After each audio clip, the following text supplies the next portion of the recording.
유진은 못생기고 역겨운 테이머야. 테이머는 원래 제일 약하다는데 주인공이라 어떻게든 제일 강하게 만들었나 보네. 어느 날 그는 간단한 퀘스트를 하러 가는 길이었어. 그는 몬스터와 싸우면서 공격을 피하고 슬라임들의 도움으로 몬스터를 쓰러뜨려. 유진은 채집한 약초를 가지고 모험가 길드로 돌아오고 그는 약하다고 생각했던 접수원과 다른 모험가들을 포함한 모두를 놀라게 해. 길드 보스는 그가 비정상적인 테이머라고 말하지만 그때 누군가가 숲에서 연기 신호가 보였다고 알리며 뛰어와. 유진은 숲에 있는 슬라임들에게 연락하고 그들은 사방에서 수천 마리의 몬스터가 도시로 몰려오는 것을 볼 수 있다고 말해. 길드 보스는 모두에게 도망치라고 하지만 모험가들은 마을을 지키겠다고 자원해. 이길 가망이 없다는 걸 알면서도 유진은 자기가 할 수 있다고 나서는군요. 그는 슬라임 입에서 거대한 용뼈를 꺼냅니다. 자신의 테이머 특수 스킬을 사용해서 이 뼈로 단 한 번 용의 불꽃을 재현해 모든 몬스터를 쓸어버릴 수 있다고 말하네요. 다들 불가능하다고 생각하지만 파인애플 머리 녀석이 유지를 믿어야 한다고 말합니다. 슬라임이 불을 뿜는 걸 봤기 때문이죠. 모두 협력해서 마을 사람들에게 약을 나눠주고 모험가들은 성문에서 몬스터를 막기 위해 자리를 잡습니다. 유진은 다른 소환수인 슬라임을 등에 업은 늠름한 늑대를 부르고 늑대에게 마법을 걸어 빠르게 달리게 합니다. 그 자신은 높은 곳에서 전장을 내려다보며 모험가들이 특수 파편 수류탄으로 몬스터를 죽이고 칼과 활로 맞서는 것을 지켜봅니다. 그러고 나서 유진은 용뼈가 그냥 장식이었다면서 슬라임 안에 다시 넣고 현자의 특수 스킬인 매직 메이커를 사용해서 15분 안에 끝내겠다고 말합니다. 그의 앞에 수많은 홀로그램 탭이 열립니다. 저 많은 탭을 어떻게 감당하는지 모르겠네. 누가 PC 사양 좀 물어봐줘요. 유진은 온갖 종류의 마법을 섞어 강력한 주문을 만들던 중 동료인 드리아드에게서 연락을 받는데 그녀의 팀이 수상한 남자를 발견했다고 합니다. 유진은 슬라임을 카메라로 사용해서 그 남자가 랜턴과 강력한 마법석을 이용해 뭔가를 하고 있다는 걸 알아냅니다. 너무 위험해질 것 같아서 유진은 드리아드와 슬라임들의 도움을 받아 즉시 처리하기로 결심합니다. 슬라임들이 나무를 통과해 점프하고 유진은 자신의 스킬을 사용해 슬라임들에게 마력을 전달한 다음 마법 그물로 그 남자를 제압합니다. 그런 다음 돌에 결계를 치고 저주를 해제하여 평범한 돌멩이로 바꿔버립니다. 그는 그들에게 남자를 데려와 신문하라고 하지만 남자는 독을 마시고 죽기 전에 테러 조직의 구호를 외칩니다. 한편 프라우드 울프는 슬라임을 마을로 데려왔고 유진은 모험가들을 돕기 위해 슬라임들을 팀으로 나눕니다. 유진은 슬라임들에게 화염구 마법을 전이시키고 슬라임들은 몬스터들을 날려버립니다. 파인애플과 다른 모험가들은 지원군이 도착하자 더욱 자신감을 얻습니다. 길드 접수원은 유지를 몰래 지켜보며 그가 마법을 쓰는 모습에 놀라고 유진은 그녀에게 모험가들을 불러 모아달라고 부탁합니다. 큰일을 할 것이기 때문입니다. 유진은 슬라임들에게 마을 외곽에 일정한 강력으로 자리를 잡으라고 지시한 다음 마법을 전이시켜 마을 주변에 거대한 장벽을 만듭니다. 그리고 그는 장벽에서부터 바깥쪽으로 강력한 마법인 멸망의 지옥불을 발사하고 그 마법은 숲과 몬스터 그리고 그 앞을 가로막는 모든 것을 문자 그대로 날려버립니다. 하지만 그것만으로는 모든 몬스터를 없애기에 충분하지 않았고 유진은 MP 용량보다 더 많은 마법을 사용하기 위해 HP를 희생해야 했기 때문에 쇠약해짐을 느낍니다. 유진은 마을을 구하기 위해 어쩔 수 없이 다시 한번 멸망의 지옥불, 마법 장벽을 시전하여 모든 몬스터를 물리치고 쓰러집니다. 며칠 후 회복한 유진은 접수원이 음식을 가져다 주러 오자 밖에서 축하 소리가 들려오고 자신이 영웅이 되었다는 것을 알게 됩니다. 접수원은 그에게 휴식을 취하라고 말하며 떠나지만 밤에 담요를 더 주려고 돌아왔을 때 그는 주목받고 싶지 않아서 마을을 떠나버렸습니다. 접수원은 길드장에게 이 사실을 알리고 그는 영웅이 명예나 돈도 없이 구한 마을을 떠났다고 말합니다. 하지만 그는 숲속에서 수정을 가진 남자를 조사했고 그가 대륙 전체에 뿌리를 내리고 있는 구원파 푸른 달 교단 소속이라는 것을 알아냈습니다. 유진은 그곳에 슬라임을 스파이로 남겨두었고 다음 마을에 도착하면서 그 모든 것을 듣습니다. 그의 일행은 새마을에서 너무 눈에 띄고 모두 꽤 배가 고파서 그는 그들에게 고기를 좀 사줍니다. 그 후 그는 도시의 모험가 길드로 향하지만 그들은 보통 테이머를 고용하지 않고 유지는 수요가 많은 추적 기술 덕분에 겨우 등록할 수 있습니다. 그가 구인 목록을 보고 있을 때 한 모험가 그룹이 파티에 추적자가 필요해서 그를 영입하고 싶어 합니다. 단검 사용자 라디체의 궁수 티나창 사용자 리사가 있습니다. 라디체는 조련사를 싫어하지만 여자들은 그의 평판이 좋지 않아 파티원들이 자주 사라졌다는 사실을 상기시킨다. 그들은 유지를 파티에 넣고 싶어 하고 라디체에게 그를 받아들이거나 쫓겨나라고 강요한다. 그렇게 유지는 그들의 파티에 합류하고 근처 숲에 숨어있는 대지룡을 찾는 임무를 시작한다. 그는 늑대와 슬라임을 이용해 주변의 몬스터를 감지하고 뛰어난 추적 능력으로 일행을 놀라게 한다. 라디체는 그들이 발견한 첫 번째 몬스터 무리에게 달려들어 혼자서 모두 처치하고 유지를 보는 시각이 이제 좋아졌다고 말한다. 밤에 그들은 모험에 대한 이야기를 나누고 라디체는 베테랑답게 많은 것을 알고 있는 듯하며 심지어 밤에 경비를 서겠다고 제안한다. 유지는 잠이 들면서 이 세계에 처음 왔을 때를 꿈꾼다. 그러다 조련사가 되는 법을 배우고 처음 만진 슬라임을 길들였다. 슬라임은 그를 책으로 가득 찬 숲속에 오두막으로 안내했고 유지는 책을 집어들자마자 읽는 것만으로 마법을 배울 수 있었어.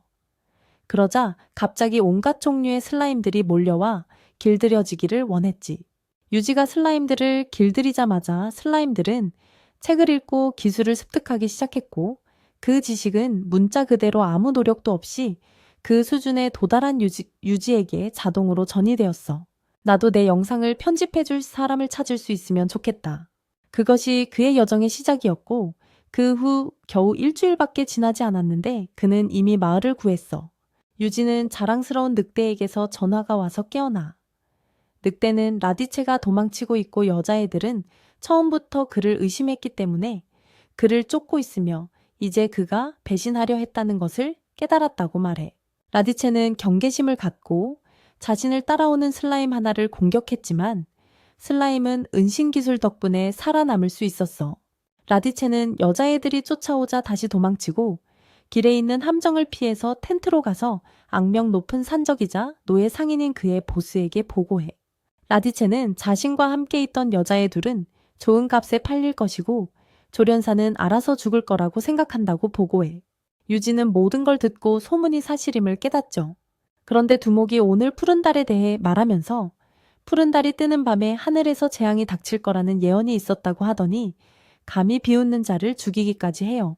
유지는 더 이상 들을 필요가 없다고 생각하고 약한 마법으로 그들을 해치우기로 결심하죠. 그래서 슬라임들에게 도적들의 천막을 둘러싸고 광역 냉기를 쓰라고 명령했는데 유지가 생각했던 것보다 훨씬 강력했어요. 소녀들은 그걸 보고 충격을 받고 유지는 슬라임들이 알아서 한 거라고 말하며 공을 돌리지 않으려고 하죠. 슬라임들은 얼어붙은 도적 두목을 데리고 나오는데 소녀들은 그가 악명 높은 현상금 수배범이라는 걸 알아봐요. 소녀들은 감탄하며 유지가 미리 말했으면 의지했을 거라고 말하죠. 하지만 유지는 그것 때문에 이미 고생을 많이 했었고 다른 사람의 책임을 떠맡으며 또 다른 인생을 낭비하고 싶지 않았어요. 하지만 유지는 소녀들이 자신의 능력을 보여줘도 될 만큼 믿을 만하다고 생각하고 다른 곳에 캠프를 칠 계획을 세우고 있어요. 유지는 슬라임을 음속 폭음과 함께 하늘로 던져 올리고 그 슬라임은 드론처럼 좋은 장소를 찾아내죠. 유지가 명령하면 슬라임들이 텐트를 치고 불을 피우고 심지어 음식을 준비하기도 해요. 소녀들은 충격을 받지만 다시 잠이 들고 유지는 잠든 소녀들을 보며 산적이 말했던 예언과 구원의 푸른 달이라는 교단에 대한 생각에 잠겨요. 다음날 일행은 계속해서 수색을 하지만 대지룡에 대한 단서는 찾지 못해요. 소녀들은 유지가 슬라임과 함께 곧 찾을 수 있을 거라고 칭찬하며 기운을 북돋아 주지만 유지는 소녀들이 자신을 과대평가한다고 생각해요. 그러다 갑자기 모험가 평가 시험을 봤던 날이 떠오르죠. 그의 잠재력을 측정하는 마법 수정은 그가 만지자마자 부서졌고 그는 거대한 바위를 완전히 파괴할 만큼 강력한 화염구를 발사했어요. 교관과 다른 응시자들은 그 광경에 놀랐고 유진은 다시는 그런 주목을 받고 싶어 하지 않아요. 그래서 유진은 마력 제한 스킬로 출력을 줄여서 주변 몬스터에게 약한 마법을 써 슬라임으로 시험해보는 거야. 치명적이진 않지만 약한 마법으로도 충분히 몬스터를 쓰러뜨릴 수 있어. 그런데 갑자기 하늘이 짙은 보라색으로 변하고 낮에 푸른 달이 떠올라. 슬라임들이 뭔가 이상하다고 유우지에게 말하고 그는 구름 속에서 폭풍과 번개를 볼 수 있어.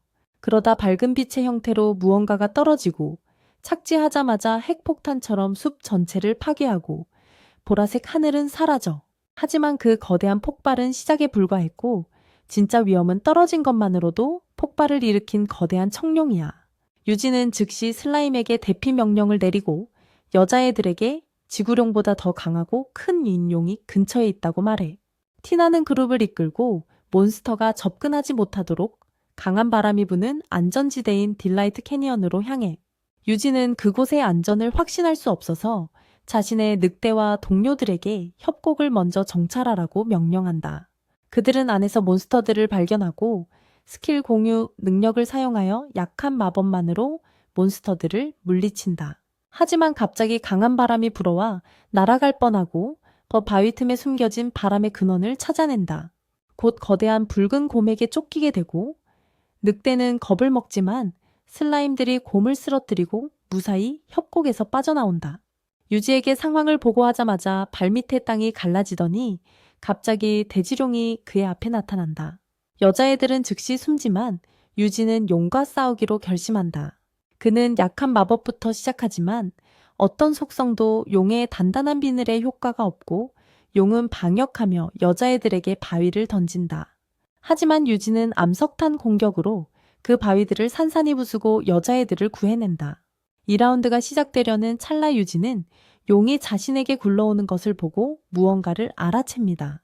유지는 피한 다음 모든 슬라임에게 돌탄을 용에게 쏘라고 명령합니다.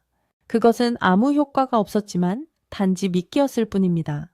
그리고 용이 다시 유지를 공격하려서 하자 강한 바람이 불어 그를 옆으로 날려버립니다. 그러자 유지는 헬파이어 스킬을 사용하여 용을 완전히 날려버리고 여자들이 나오자 용의 뼈만 남아있는 것을 발견합니다.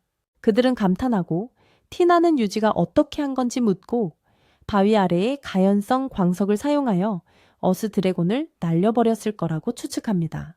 그들은 길드로 돌아가 어스 드래곤을 발견하고 처치했다고 보고합니다. 접수원은 유지의 슬라임 가방에서 용의 해골이 튀어나올 때까지 그들을 믿지 않습니다. 그러자 그녀는 라디스에게 무슨 일이 있었냐고 묻고 그는 다른 산적들과 함께 슬라임 뱃속에 있다고 합니다. 용을 물리치고 산적들을 잡은 보상이 너무 커서 유우지의 파티 3명은 순식간에 백만장자가 됩니다. 하지만 이로 인해 웬눈박이 길드보스의 눈에 띄게 되고 이제 그는 유우지와 이야기를 나누고 싶어 합니다. 리엘드라고 불리는 길드보스는 도시의 중요하고 강력한 사람들의 회의를 주최하고 주제는 그들이 어떻게 청룡을 물리칠 수 있는지입니다. 리엘드는 유우지에게 청룡을 가까이서 본 대로 묘사해달라고 부탁하고 그는 자신의 스킬을 사용하여 기억 속의 용을 스케치합니다. 자세한 이미지에 모두가 충격을 받고 유우지 맞은편에 앉은 사제는 그 용의 이미지와 이야기가 담긴 성서를 꺼냅니다. 그 용은 어두운 하늘에서 지구로 내려와 거대해졌고 결국 단 3일 만에 대륙을 휩쓸었다고 합니다. 그것은 신의 사자에 의해 패배했고 리엘드는 오늘날 그런 전사를 찾을 수 없을 것이라고 생각합니다. 그러다 문득 30년 전 하지에 일식이 있었고 그때 왕도의 대성당 사제들이 재앙을 막기 위해 30년 후에 용사를 소환하는 강령 의식을 치렀다는 걸 기억해냅니다. 용사가 소환될 날짜는 일주일 전이었고 유지는 자신이 그때 이 세계에 왔다는 사실을 말하지 않습니다. 사제는 의식이 실패했고 용의 부작용으로 나타났을 거라고 생각합니다. 그런데 다시 하늘이 어두워지고 슬라임들이 청룡의 크기가 커졌다고 유우지에게 보고합니다. 유우지는 회의에서 그 사실을 말하고 모두들 공황 상태에 빠집니다. 하지만 리엘드는 흔들려선 안 된다며 내일 새벽까지 모든 것을 동원해 용을 공격할 거라고 말합니다. 유우지는 식당에서 그 전투 생각만 하고 있는데 티나와 리사가 다가와 큰 보너스 때문에 용 사냥 파티에 합류한다고 말합니다. 유우지 씨와 함께라면 아무 문제 없을 거라고 믿고 있어요. 그들이 떠나자 회의에 참석했던 사제가 유우지에게 다가와 왕도 대성당의 스틸이라고 자신을 소개합니다. 그는 유지를 위해 뭔가를 주고 싶어서 그를 교회로 데려가죠. 상자에서 낡고 엉망인 단검을 꺼내더니 신의 예언으로 여기 가져오게 됐다고 말해요. 사제들조차 그 힘이나 진정한 가치를 모르지만 스틸은 유지가 잘 쓸 수 있을 거라고 생각하죠. 유지는 단검을 받고 케테스의 단검이라고 불리며 부서지지 않고 축복받았으며 사용자의 마법 능력을 칼날 끝에 집중시킬 수 있다는 것을 알게 돼요. 스틸은 신의 뜻이라면서 이제 유지의 것이라고 말하죠. 밤에 유지는 또다시 내일 전투를 생각하며 얼마나 많은 생명이 희생될지 고민해요. 하늘이 다시 보라색으로 변하고 슬라임은 용이 주변의 마력을 흡수하며 점점 더 커지고 있다고 말하죠. 유지는 자신의 평가날 마력이 터무니없이 강하다는 말을 들었던 것을 다시 떠올리며 한 번 해보면 청룡을 이길 수 있을지도 모른다고 생각해요. 그는 즉시 출발해서 슬라임들과 늠름한 늑대와 함께 청룡을 만나러 갑니다. 그는 슬라임 한 마리만 전선에 남겨 용을 공격하게 합니다. 그의 도발 기술인 파멸의 헬파이어는 이 거리에선 효과가 없고 단일 대상을 위해 선멸의 헬파이어를 선택해 외톨이 슬라임에게 전이시킵니다. 그는 거대한 화염구를 발사해 청룡을 날려버리지만 용이 화염과 신성 마법에 약한데도 효과가 없습니다. 그것은 용을 분노하게 만들 뿐이고 용은 포효하며 파괴적인 에너지빔을 발사해 무차별적으로 유지를 공격하기 위해 힘을 모읍니다. 하지만 그는 장벽 마법으로 위기를 모면합니다. 용은 숲에서 마력을 흡수하기 시작하며 더욱 거대해지고 슬라임들은 유지에게 다른 계획이 있는지 묻습니다. 그는 캐티스의 단검에 의지할 수밖에 없고 강력한 일격을 날리기 위해 청룡에게 가까이 다가가기로 결심합니다. 절벽에서 뛰어내리지만 용이 다시 공격해오고 유지는 결계를 쳐서 막지만 한 방에 깨져버립니다. 무사히 착지한 그는 용에게 달려가고 용은 또 다른 강력한 공격을 준비하지만 유지는 슬라임을 던져 결계 마법을 옮겨 공격을 막습니다. 그리고 물리 결계를 발판 삼아 뛰어올라 용의 높이에 도달하고 용은 에너지빔으로 그를 공격하려다 하지만 유지는 슬라임의 화염구로 간신히 막아냅니다. 그러고는 용에게 달려들어 눈을 찌르고 단검 끝에 멸망의 지옥불을 집중시켜 뇌를 폭파시킵니다. 용을 쓰러뜨렸다고 생각했지만 용은 꼬리 한번 휘두르는 것만으로 그를 절벽에 처박아 버립니다. 푸른 용은 심각한 부상을 입고 몹시 분노하며 날뛸 준비를 합니다. 유지는 이미 MP가 바닥을 드러냈고 HP도 별반 다르지 않은데 용이 다시 공격해옵니다. 결계를 쳐서 공격을 막으려 하지만 계속 깨지고 이제 주인공은 궁지에 몰립니다. 그는 강력한 신성 마법으로 용을 얼리려 하지만 45초 안에 신성 강타 마법을 쓸 수 있다는 메시지를 받습니다. 그래서 유지는 먼저 신성 강타를 써서 거대한 번개 공격으로 용을 기절시키고 늑대에 올라타 용에게 달려들어 목을 찌른 다음 다시 지옥불을 사용합니다. 이 공격은 충분히 강력했고 유지는 청룡을 날려버리고 청룡은 눈부신 불꽃놀이 속으로 사라지고 하늘과 달은 다시 정상으로 돌아옵니다. 하지만 집으로 돌아오는 길에 유지는 용과의 전투에서 남은 에너지가 주변 지역에 이상한 영향을 미치고 있다는 것을 알아차리지 못합니다. 다음날 아침 리엘드가 유지를 깨우며 사제 스타일을 통해 누군가가 청룡을 물리쳤다는 것을 알게 되었다고 말합니다. 누가 그랬는지 뻔하고 리엘드는 용과 싸우러 갈 때 지원을 요청할 수도 있었다고 말합니다. 그날 늦게 그는 티나와 리사와 점심을 먹는데 그들은 용이 어떻게 물리쳐졌는지 그리고 보너스를 얻을 기회를 놓쳤는지에 대해 이야기합니다. 유지는 곧 다른 마을에 갈 것이라고 말하며 그들에게 좋은 것을 추천해 달라고 합니다. 리사가 근처에 음식이 맛있는 마을이 있다고 하자 유지는 신나하면서도 거기에 용이 없기를 바랍니다. 그래서 유지는 다음 마을로 떠나면서 혹시 모를 비상사태에 대비해 슬라임 일부를 여자아이들에게 맡깁니다. 하지만 가는 길에 드라이어드에게서 볼 일이 있으니 와 달라는 메시지를 받습니다. 그녀가 있는 곳으로 가니 그녀는 유지가 용과 싸웠던 자리에 버섯이 자란 것을 보여주고 싶어 했고 이 버섯으로 최고 품질의 현자 포션과 만화 회복 포션을 만들 수 있다고 말합니다. 유지는 슬라임에게 그 지역의 모든 버섯을 채집하라 하고 명령합니다. 그녀는 마나 포션을 만들기 시작하지만 완성하려면 순수한 물이 필요했고 유지는 그녀에게 순수한 물을 만드는 방법을 가르쳐 줍니다. 드라이어드는 자신이 끔찍한 상태였을 때 처음 만났던 일과 유지가 자신의 마력을 나눠줘 그녀를 구해줬던 일에 대해 이야기하기 시작합니다. 그녀는 누군가가 마석을 두고 갔는데 그 마석이 그녀의 힘과 숲의 생명을 모두 앗아갔다고 말했습니다. 유지는 마석의 저주를 풀었지만 그러자 그 안에서 많은 몬스터들이 튀어나왔고 유지는 헬파이어로 태워버리기 전에 결계로 덮었습니다. 드라이어드는 정말 고마워했고 그래서 그에게 도움을 주려고 그가 첫 번째 마을에서 길드에 줬던 희귀한 약용꽃을 줬고 그때부터 그의 동료가 되었어. 유지는 이제 그녀에게 왜 포션, 색깔이 마석 같냐고 묻고 드라이어드는 용의 은총 때문이라고 대답하는데 용이 죽을 때 남기는 힘이고 그게 버섯과 돌둘대 존재했대. 중립적인 힘이지만 잘못된 손에 들어가면 엄청난 파괴를 불러올 수 있어. 물 증류가 끝나고 드라이어드가 드디어 파란 액체를 다 만들었어. 기뻐하며 유지를 안아주고 약속했던 포션들을 준 뒤 자기 집으로 돌아가. 그는 다음 도시로 이동하지만 가는 길에 짙은 안개가 있고 늑대가 사람 냄새를 맡아. 그들은 냄새를 따라 숲속에 숨겨진 작은 마을에 도착하는데 많은 사람들이 유지를 수상하게 웃으며 바라보고 있어. 촌장이 그를 맞이하며 늦은 시간에 안개를 뚫고 가는 건 위험하니 여기서 하룻밤 묵으라고 하지만 유지가 거절하자 적어도 저녁 식사라도 함께 하자고 부탁해. 촌장이 먹다 남은 빵과 술을 권하자 유지는 배가 고프지 않다는 걸 깨닫습니다. 그러자 촌장은 그에게 어떻게 이 마을에 오게 됐냐고 묻고 유지는 다음 마을에 가려다 안개 때문에 길을 잘못 들었다고 대답합니다. 사람들이 그를 빤히 쳐다보자 촌장은 이곳 사람들은 여행가에게 익숙하지 않다고 말합니다. 유지는 마을 이름이 메시아스라는 것을 알고 떠나지만 그곳에 뭔가 정말 이상하다는 느낌을 계속 받습니다. 그는 여정을 계속하고 목적지에 거의 다다릅니다. 하지만 마을이 보이자마자 눈으로 뒤덮여 있는 것을 발견하고 또 다른 이상한 상황이 그를 기다립니다. 여름 날씨에서 갑자기 겨울 날씨로 변하면서 그는 마을로 걸어가고 견딜 수 없을 정도로 추워지자 자신의 스킬을 살펴보고 단열 장벽을 사용하여 몸을 따뜻하게 유지할 수 있다는 것을 알게 됩니다.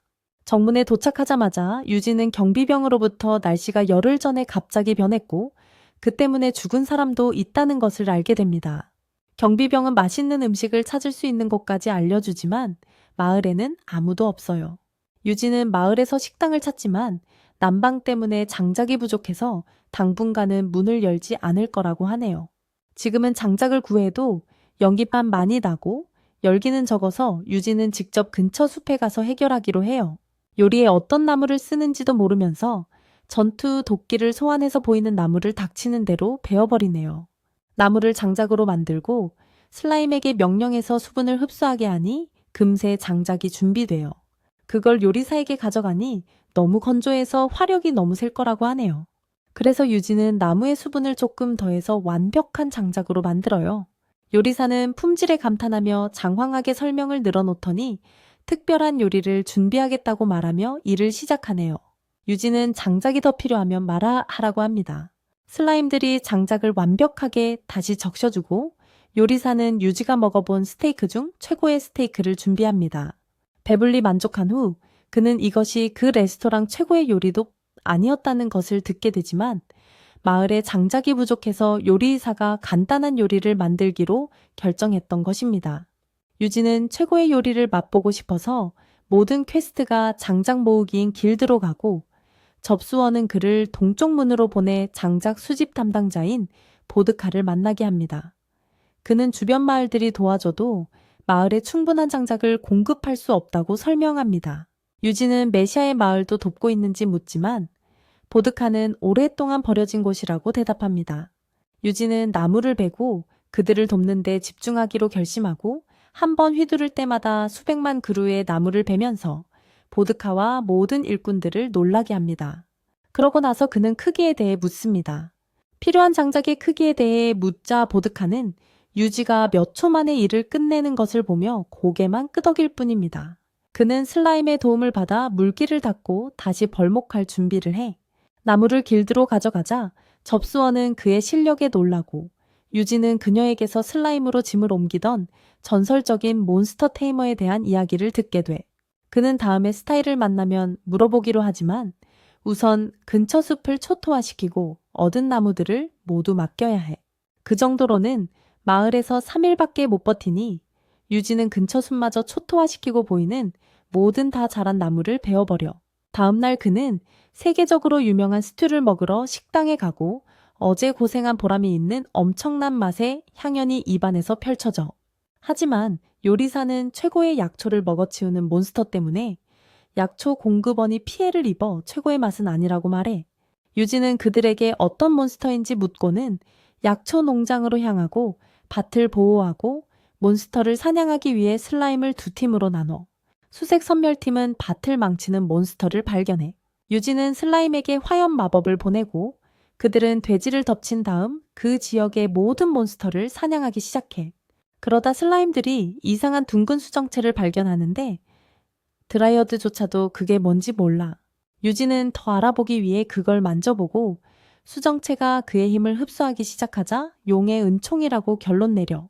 드라이어드는 그게 너무 많은 마력을 흡수해서 주변을 너무 차갑게 만들었기 때문에 그럴 수도 있다고 생각해. 게다가 인간의 마법을 방출하는 걸 보니 인공적으로 만들어진 것 같대. 유진은 디스볼 마법으로 돌을 정화하기로 결심하고 돌은 평범한 돌멩이로 변해. 그러고 나서 다른 슬라임들에게 흩어져서 이런 마법 수정체를 더 찾아보라고 명령하고 그 지역 전체가 수정체로 가득 차. 지도를 이용해서 그는 그것들이 완벽한 원의 형태로 배치되어 있다는 걸 알아내. 유진은 본능적으로 원의 중심으로 향하고 겉보기엔 멀쩡하지만 뭔가 숨겨져 있다는 느낌을 받는다. 그래서 슬라임들에게 후퇴하라고 하고 드라이어드에게는 숲을 파괴하는 모습을 보기 힘들 테니 눈을 감으라고 한다. 하지만 드라이어드는 이상한 마법이 생태계 전체를 파괴하는 것보다 숲의 작은 부분을 파괴하는 게 낫다고 말한다. 그러자 유진은 헬파이어로 그 지역 전체를 파괴하고 공격으로 생긴 분화구 중심부에는 비밀 장소로 통하는 입구가 나타난다. 그는 마을의 맛있는 음식을 놓치고 싶지 않기에 안으로 들어가 이 추위의 근원을 제거하기로 한다. 유진은 문을 부수고 들어가 지하 던전으로 이어지는 깊은 인공 구덩이를 발견한다. 그는 드라이어드와 자랑스러운 늑대에게 돌아가라고 하고 슬라임들이 주변을 살펴보자 근처에서 하이테크 연구소를 발견한다. 유진은 이 기술이 정말 이 세계의 것인지 궁금해하지만 그때 슬라임들이 훨씬 더 흥미로운 것을 발견한다. 마력을 흡수하는 붉은 마석이 이 시설에서 만들어지고 있었는데 갑자기 몇몇 작업자들이 연구실로 뛰어들어와 이번 생산품은 실패작이라고 말하며 자비스라는 상관에게 알리러 갔대. 유진은 하비에르라는 과학자를 찾기로 결심했는데 자유롭게 뛰어다니는 슬라임들 때문에 몰래 잠입하려던 계획이 망가졌어. 그래서 그는 몬스터 은신 스킬을 사용해서 슬라임들을 숨기고 다른 단서를 찾으러 보냈어. 그가 숲으로 돌아갔을 때 슬라임 2마리가 연구실 직원 2명의 방으로 들어가는 것을 봤다고 알려줬어. 슬라임들은 문틈의 작은 틈새로 비집고 들어가서 2개의 레버를 동시에 당겨야 열 수 있는 철문을 발견했어. 유지의 명령에 따라 슬라임들은 문을 열고 들어가 다른 단서를 찾다가 사다리가 있는 방을 발견하고 사다리를 타고 올라갔어. 유지는 지상에서 그들을 따라가고 있었는데 슬라임들이 던전에서 나온 곳은 메시아스 마을이었어. 슬라임들은 하비에르에게 보고하는 2 남자를 발견했는데 그는 촌장 행세를 했지만 구원파 푸른 달의 일원이었고 버려진 마을을 마석을 만드는 기지로 사용하고 있었어. 알고 보니 유지가 전에 날린 폭발 때문에 기계가 망가져서 더 이상 마석을 만들 수 없게 됐대. 그자는 당황해서 숲에서 저주받은 광석 결정을 가져올 팀을 꾸리고 마을은 더 이상 필요 없으니 목격자를 전부 죽이라고 명령했어. 유지는 일이 심각해졌다고 생각하고 사교 집단이 무슨 짓을 하기 전에 슬라임들에게 마을을 포위하고 거리를 두라고 명령해. 다음은 마을에서 사교대에 속하지 않은 사람을 찾고 정찰하는 건데 그런 사람은 없었어. 슬라임들이 도서관을 찾았고 유지는 슬라임들에게 책과 문서를 전부 가져오라고 시키고 슬라임들은 그걸 꿀꺽 삼켜. 저주받은 광석을 수집하러 온 테러리스트들은 슬라임들과 마주쳐 마법 그물에 갇히지만 붙잡히는 대신 자결을 선택해. 유진은 신경 쓰지 않고 슬라임들에게 계획대로 하라고 명령하고 그때 슬라임 몇 마리가 열 수 없는 아주 튼튼한 문을 찾았다고 보고해. 여는 레버는 없지만 유진은 5 촛대 아래의 회로를 보고 슬라임들에게 촛대 앞에 서라고 명령한 다음 촛불을 한 번에 전부 꺼버려. 문이 열리고 안에는 해골 경비병이 지키는 보물 창고가 있습니다. 교단원 중 한 명이 방으로 돌아왔을 때 그녀는 비밀 문이 열려 있고 보물과 연구 자료가 사라진 것을 보고 충격에 빠집니다. 그녀는 하비에르에게 보고하고 정찰팀과의 연락도 끊겼습니다. 교단원들은 배후에 매우 강력한 누군가가 있다고 확신하지만 그들 중 한 명은 왜 아직 그들을 죽이지 않았는지 궁금해합니다. 하비에르는 공격자가 그들 모두가 죽으면 활성화되어 이 지역 전체를 불태울 정화에 불꽃에 대해 알고 있기 때문이라고 생각합니다. 유진은 그 사실을 알게 되어 다행이라고 생각합니다. 그들을 모두 날려버리려던 참이었지만 알아도 달라질 것 같지는 않습니다. 하비에르는 무슨 수를 써서라도 공격자를 물리치기로 결심하고 그의 명령에 따라 모든 교단원들이 정화의 불꽃을 활성화하기 위해 자살합니다. 원자로가 붕괴되고 엄청난 진동이 마을을 덮칩니다. 유진은 걱정하는 슬라임들에게 모이라고 한 다음 결계구체 안에 넣고 하늘로 날려보냅니다. 그 후 마을 주변에 3개의 결계를 치고 슬라임이 안전하게 착륙하자마자 결계 안의 땅이 갈라지며 짙은 녹색 불길이 솟아오릅니다.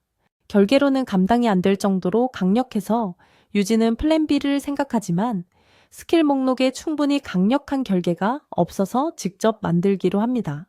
그는 저주 해제 마법과 얼음 마법을 결합하여 완전 격리진이라는 새로운 주문을 만들고 정화의 불꽃을 완벽한 Q 모양으로 감싸 효과적으로 막아냅니다. 하지만 마나 소모가 심하고 유지의 마나 포션은 바닥을 드러내고 있습니다.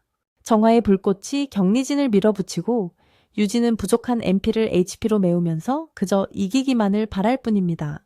결국 정화의 불꽃은 결계 위로 터져 나오며 순식간에 흩어지고 유지는 다행히 HP가 조금 남아 있습니다.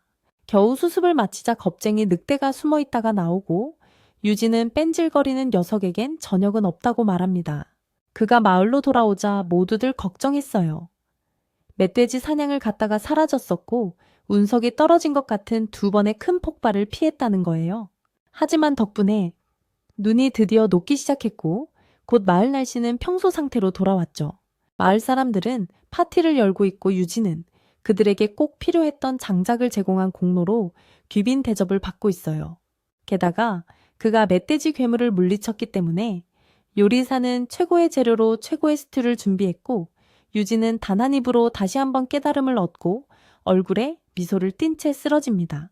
그는 여전히 음식 생각을 하면서 자기 방에서 깨어나지만 곧바로 메시아스에게서 훔친 문서를 확인하기로 결심합니다. 그가 첫 번째 두루마리를 펼치자마자 특정한 종류의 마법 때문에 그 안에 모든 정보가 사라집니다.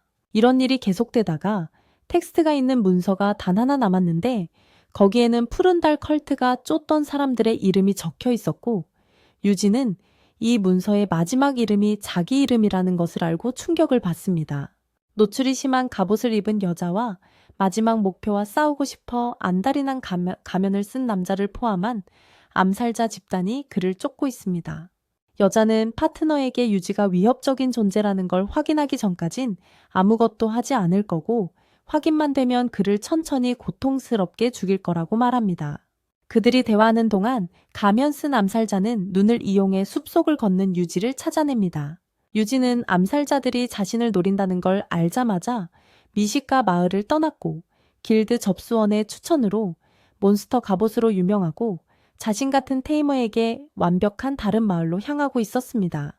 슬라임들도 새 마을에 가면 엄청나게 강해질 수 있어서 신났지만 한 슬라임이 유지를 누군가 지켜보고 있다고 말합니다. 유지는 이미 눈치챘고 암살자들이 자신을 찾기 전에 숨겨둔 슬라임 스파이의 도움으로 그들을 염탐하고 있었습니다. 그들은 점점 더 가까워지고 가면 쓴 암살자는 마법의 눈을 사용해 그들의 목표가 숲 한가운데서 평화롭게 잠들어 있다는 것을 알아냅니다. 그는 당장이라도 유지를 죽이고 싶어 하지만 붉은 머리 여자는 신중하게 접근하고 싶어 합니다. 그녀는 흥분한 파트너에게 죽고 싶지 않으면 섣불리 행동하지 말라고 경고하고 유지를 오랫동안 지켜본 후 그는 평범한 테이머일 뿐이라고 결론 내립니다.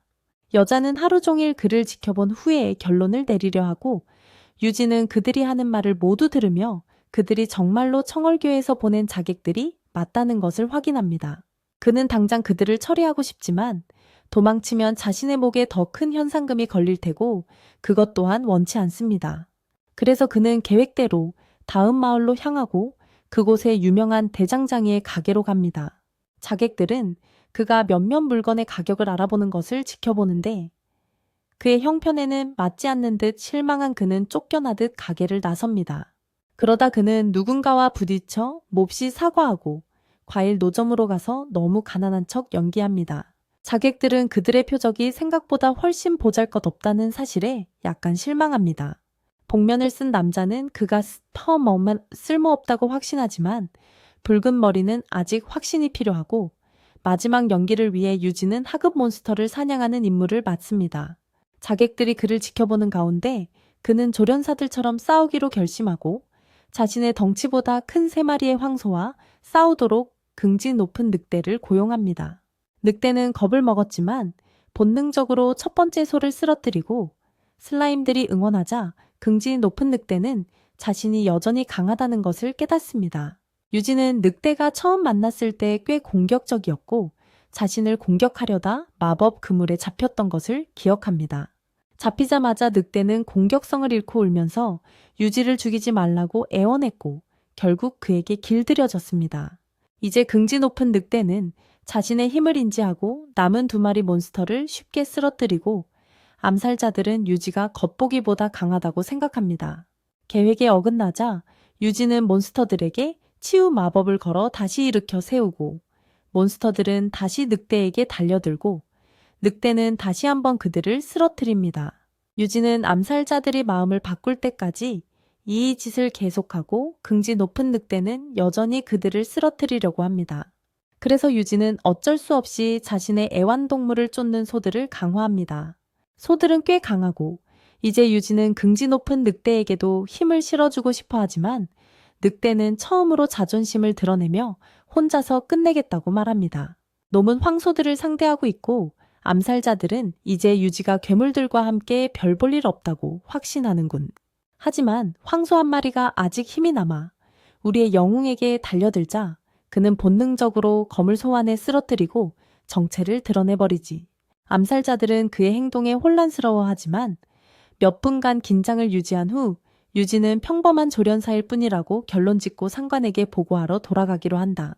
그는 안도하며 미행하던 슬라임을 불러들이지만 그들은 여전히 이야기 중이고 다음 목표는 스타일이라는 사제라고 한다. 그들이 상관에게 조사 결과를 보고하고 상관은 메시아를 누가 노렸는지 조사하라고 지시하는 동안 유지는 그들의 이야기를 엿듣고 있다. 상관은 또한 다음 목표를 죽이기 전에 조사하라고 지시하고 암살자들은 스타일을 어떻게 죽일지 계획하기 시작하고 유지는 그들이 너무 위험해서 살려둘 수 없다고 생각한다. 그는 슬라임에게 얼음 마법을 사용하여 그들을 얼리라고 명령하지만 그러고 나서 푸른 달 교단이 왜 스타일 사제를 노리는지 그리고 그들의 지도자가 그를 어떻게 하는지 궁금해한다. 다음 날 그는 다시 갑옷 가게에 가고 직원은 가라고 하지만 유지는 이번에는 자금을 가져왔다고 대답한다.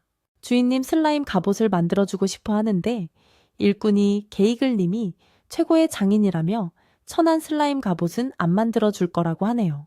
그러자 게이글은 화를 내며 여기서 결정은 자신만이 내릴 수 있다고 제자에게 말합니다. 유지를 맞이하고 슬라임을 잠시 빤히 쳐다보더니 제자에게 가장 강력한 손님을 내쫓을 뻔했다며 꾸짖습니다. 유지는 그의 감정 능력에 감탄하고 게이글은 지금 당장은 그렇게 강한 몬스터용 갑옷은 없다고 말합니다. 처음부터 새로 만들어야 하지만 딱 한 가지 문제가 있다고 합니다. 게이글은 슬라임과 프라우드 울프의 강력한 갑옷을 만들 재료가 없다고 설명합니다. 제자는 슬라임이 강하다는 사실에 놀라지만 스승은 테이머와 몬스터는 한 세트라며 그가 본 중 가장 강력한 세트라고 답합니다. 유지는 필요한 재료가 없으면 갑옷을 얻는 건 불가능하다고 생각하지만 게이글은 그에게 필요한 정확한 재료를 보여줍니다. 그는 그들에게 꼬마 활용의 보옥이라는 진주 같은 것을 보여주는데 그건 꼬마 활용을 쓰러뜨려 얻을 수 있는 시중에서 구할 수 있는 최고의 재료였어. 하지만 그렇게 강한 재료조차 슬라임들의 힘을 담을 수 없었고 가이글은 유우지에게 희귀한 푸른 꼬마 활용을 쓰러뜨릴 수 있다면 그 보옥은 충분히 강할 거라고 말해. 유우지는 그에게 화산에 그런 용들이 있는지 묻고 꼬마 활용이 많고 푸른 녀석도 있을 수 있다는 걸 알게 돼. 하지만 그들을 찾거나 쓰러뜨리는 건 쉽지 않을 거야. 그들은 다른 꼬마 활용들보다 더 강하니까. 유우지는 그들을 찾으러 떠나기 전에 가이글에게 여기에 일반 활용도 있는지 물어봐. 그는 일반 활용도 있지만 100년 동안 아무도 쓰러뜨린 적이 없으니 꼬마 활용에 집중하라고 조언해. 그래서 그는 모험가 길드에 가서 활용 관련 퀘스트를 모두 받고 접수원은 충격을 받아. 유우지는 마법으로 그들을 쓰러뜨릴 거라고 말하고 그녀는 꼬마 활용은 보옥으로 보호받기 때문에 마법이 통하지 않는다고 말해줘. 하지만 용은 물에 약하다는 말을 덧붙이자 유지는 물 마법이 전문이라고 답하죠. 화산으로 가는 길에 식인 피라냐가 가득한 강을 건너야 하는데 겸사겸사 피라냐 사냥 의뢰도 맞습니다. 유지가 강가로 가자 슬라임들은 길을 아는 사람에게 물어보고 불에 적응한 붉은 슬라임을 찾아보겠다고 합니다. 유지는 붉은 슬라임을 길들이고 슬라임은 오늘 화산은 안전하다고 알려줍니다. 그 다음 강에 있는 피라냐에 대해 알아보려담 하지만 슬라임들은 흐르는 물 때문에 아무것도 볼 수 없고 수영도 못합니다. 그래서 유지는 슬라임 그물이라는 새로운 마법을 만들어 강 안으로 띄워보냅니다. 슬라임들은 강바닥에서 깊은 구멍을 발견하고 2마리가 안으로 들어가 확인해 봅니다. 그러자 거대한 피라냐가 쫓아오면서 슬라임들이 튀어나옵니다. 그것은 슬라임 그물에 걸리고 유지가 그걸 꺼내서 얼음 마법으로 얼려버려. 하지만 그게 얼음 갑옷을 깨고 유지를 공격하고 유지는 공격을 피한 다음 슬라임을 뚫고 화염구를 쏴서 이를 마무리 짓지.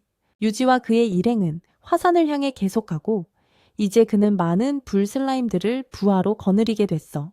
새 슬라임과 옛 슬라임들이 서로 이야기를 나누는 동안 그들은 화산 정상에 도착하고 유지가 상기시켜주기 전까지는 앞에 용들이 있다는 것도 깨닫지 못해. 그들은 당황하고 유지가 일을 시작하라고 말하는데도 슬라임들은 엄마가 불 드래곤이 얼마나 무서운지 말해줬다면서 두려움에 떨지. 유지는 어쩔 수 없이 혼자 용들과 맞서 싸우고 물이 용들에게 얼마나 효과적인지 시험해봐. 그는 처음 발견한 하급 드래곤에게 약한 물대포를 쏘는데 그것만으로도 죽어버려. 그것에 몸은 분해되면서 많은 증기를 내뿜고 보석이 나오고 유지는 그것을 보상으로 가져가지. 그러자 슬라임들이 죽은 드래곤을 둘러싸더니 갑자기 더 이상 두려워하지 않고 드래곤들과 싸우기로 결심합니다. 슬라임들이 유지를 앞질러 달려나가고 유지는 슬라임들에게 물대포 마법을 공유해서 모든 드래곤을 쓰러뜨립니다. 화염 드래곤들이 물에 너무 약하다고 생각하는 순간 슬라임들이 파란 드래곤을 발견했다고 알려줍니다. 그것은 일반적인 하급 드래곤보다 더 크고 훨씬 강해 보였고 유지는 슬라임들에게 그것을 둘러싸라고 명령한 다음 슬라임들을 통해 물대포를 사용합니다. 하지만 그걸로는 쓰러뜨릴 수 없습니다. 그리고 파란 드래곤은 슬라임 쪽으로 움직이기 시작합니다. 유지는 물만으로는 충분하지 않다고 생각하고 얼음 마법을 사용하여 하급 파란 드래곤을 얼리지만 그것마저도 깨고 나옵니다. 유지는 슬라임들에게 모두 모이라고 명령하고 이번에는 확실히 드래곤을 잡을 수 있다고 생각하며 10배의 힘으로 냉동 마법을 사용합니다. 그것도 녹아내리면서 무너져요. 유지는 전투에서 승리하고 보석은 죽은 용의 몸에서 떨어져 나옵니다. 이제 갑옷을 만들 거라고 생각하고 그 후에 남은 불의 용들을 소탕하기로 합니다. 밤에 돌아온 그는 200마리가 넘는 하급 불의 용을 죽였고 접수원은 믿을 수 없어 합니다. 하지만 그녀는 피라냐가 수면이 아닌 강바닥에 있었다는 사실에 더욱 놀라 이상 행동의 원인을 밝히기 위해 긴급 조사팀을 파견합니다. 그 후 유지는 다시 자이글에게 가서 푸른 하급 보석 하나가 아닌 2개와 일반 하급 불의 용보석 200개를 줍니다. 대장장이는 보석의 품질에 충격을 받고 세계 최강의 테이머를 위한 멋진 갑옷을 만들기 시작합니다. 며칠 후 그는 자랑스러운 늑대를 위한 푸른 보석이 박힌 목걸이와 슬라임을 위한 모자를 만들었습니다. 자이글은 이번 작품이 최고라면서 유지에게 한번 써보라고 합니다. 자랑스러운 늑대는 바람처럼 달리고 깃털처럼 가벼워졌고 슬라임도 훨씬 빨라졌습니다. 유지는 새 장비가 마법 강화와 어떻게 작용하는지 시험해보고 싶어 애완동물에게 기동력, 체력, 방어력 강화를 걸자 이전보다 10배나 빨라졌습니다. 유지는 시험 운행에 만족했지만 자이글은 공격도 시험해보라고 합니다. 유지는 슬라임을 통해 원거리 냉기 마법을 사용하고 두 갑옷장이는 충격을 받습니다. 하지만 그 공격으로 장비가 많이 손상되자 자이글은 유지에게 이보다 더 강한 마법을 쓰면 부서질 거라고 말합니다. 그러면서 가져온 재료로는 이게 최선이었다며 일반 활용의 보석을 가져오면 굉장한 걸 만들 수 있다고 제안합니다. 하지만 자이글은 화산 마그마 속에 살면서 가끔 머리만 내미는 일반 활용을 이길 수 있는 사람은 없을 거라고 확신합니다. 유지는 자이글에게 들은 말을 곱씹으며 방에 있었어. 화염룡이 마그마 웅덩이에서 나오면 화산이 어떻게 될지 궁금해하면서 그런데 슬라임들이 하위 드래곤들이 날뛰고 있다고 알려왔어. 유지는 이게 첫 번째 마을에서 일어났던 일과 똑같다는 걸 알아차렸지. 유지는 바로 프라우드 울프와 슬라임 몇 마리를 보내 화산에 수상한 사람이 있는지 확인하게 했어. 왠지 불길한 예감이 들었거든. 곧 그들은 화산을 오르는 두 사람을 발견했어. 갑자기 굉금이 울리면서 유지의 방이 흔들렸어. 유지는 밖으로 나가 화산이 폭발하고 전로 화염룡이 그 위에 서 있는 것을 보았지. 거대한 화염룡이 맹렬하게 포효하고 있었어. 유지는 즉시 팻들에게 연락해서 괜찮은지 물었지. 다행히 그들은 괜찮았지만 거대한 용을 너무 가까이에서 본 프라우드 울프는 겁에 질렸고 슬라임은 꽤 강할 것 같다고 생각했어. 유지는 그들에게 계속 지켜보면서 위험해 보이는 게 있으면 알려달라고 했어. 그리고 그는 두 남자가 통을 등에 지고 연 화염룡을 향해 가는 것을 보았지. 유지는 은밀한 슬라임 한 마리를 그들과 함께 보냈고 그들이 화염룡을 목표로 삼고 있다는 이야기를 들었어. 오르다리한 사람들이 용 잡는 게 식은 죽 먹기라고 해서 물통 몇 개만 있으면 충분히 잡을 수 있다고 자신만만하던데 유지는 거기가 다른 도시였나 싶어 하죠.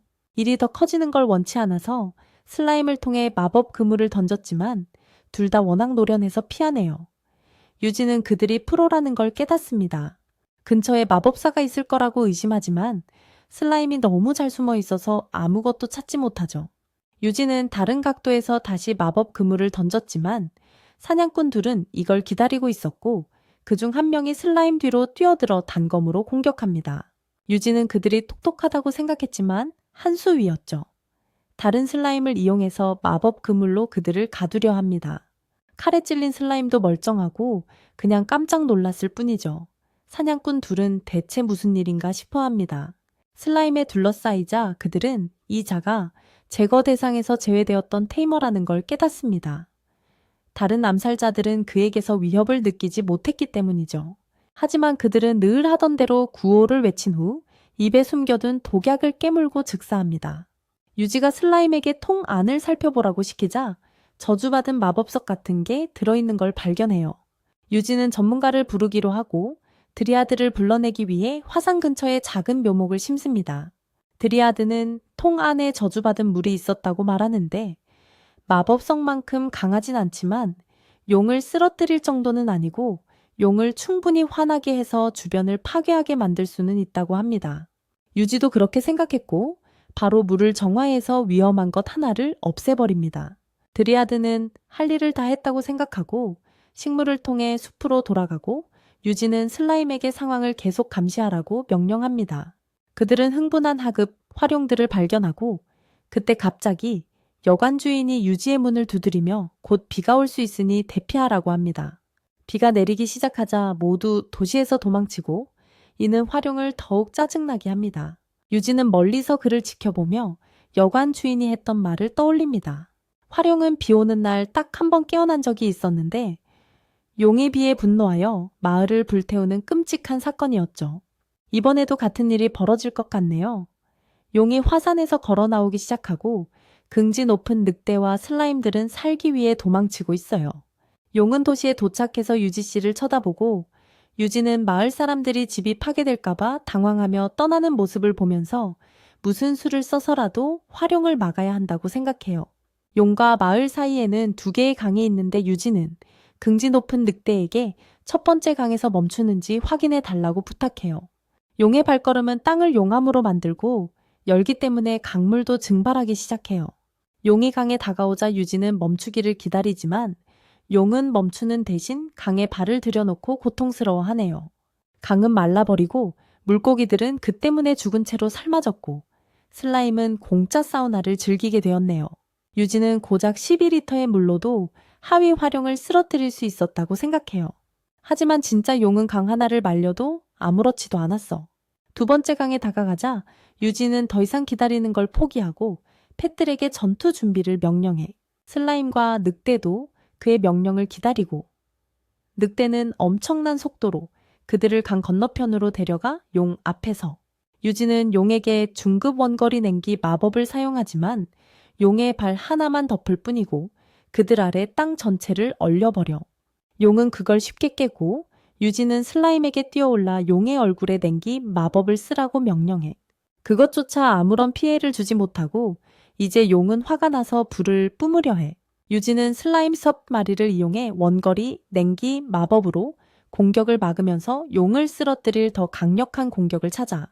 더 이상 싸움을 질질 끌 필요가 없다고 판단한 그는 용이 2번째 강으로 가서 강에 발을 들여놓고 신음하자 늑대에게 돌아오라고 명령해.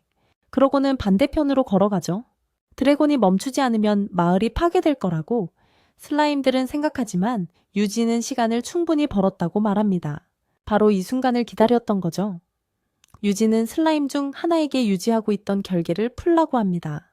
그 결계는 강의 발원지에서 물길을 막는 댐 역할을 하고 있었고 이제 그 물이 용을 휩쓸어 버릴 만큼의 힘으로 터져 나오는 겁니다.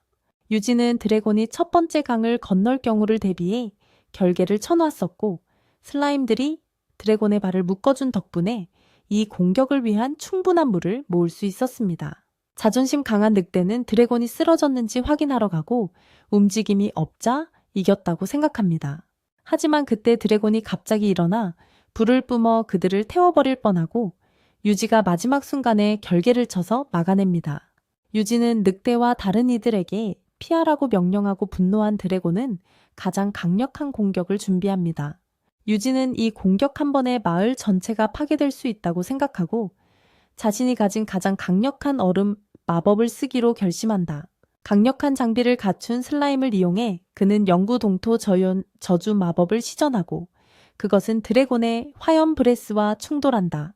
한동안은 팽팽하게 맞서지만 곧 유지의 마법이 드래곤을 압도하며 주변과 함께 얼려버린다. 이번에는 얼음이 갈라지더니 화염 드래곤의 흔적도 없이 부서져 내리고 눈 더미 속에 보석만이 남는다. 유지는 강력한 마법을 사용한 후 기력이 쇠약해지고 슬라임들은 보석 외의 잔해 속에서 또 다른 이상한 물건을 발견한다. 나중에 그는 다시 자이글의 가게에 가서 희귀한 보석을 얻었다고 말하며 화염 드래곤 보석을 갑옷 장인과 그의 제자에게 보여준다. 그들은 깜짝 놀라고 유지는 그들에게 비밀로 해달라고 말한다. 자이글은 그 보석으로 유지가 평생 볼 최고의 아이템을 만들어주겠다고 약속하며 동의한다. 유지는 길드에 가서 접수원에게 오르다리안에 대해 묻고 그곳이 마을이었지만 사생활을 무엇보다 중시하고 다른 지역이나 방문객에게 적대적이라 평판이 좋지 않았다는 것을 알게 됩니다. 그 후 유지는 잔해에서 찾은 다른 물건을 꺼내 접수원에게 묻자 길드의 인공강구 장치 중 하나라고 말합니다. 모든 길드에 하나씩 있었지만 이 장치에 적힌 도시 이름은 긁혀 있었고 유지는 이것이 오르다리안이라는 도시와 관련이 있을 거라고 생각합니다. 며칠 후 자이글은 유지의 슬라임 장비를 완성하고 적어도 전설 등급이라고 말합니다. 정중한 작별 인사와 함께 조련사는 자신의 이름조차 알려주지 않고 마을을 떠나고 대장장이 장인은 다시 일터로 돌아갑니다.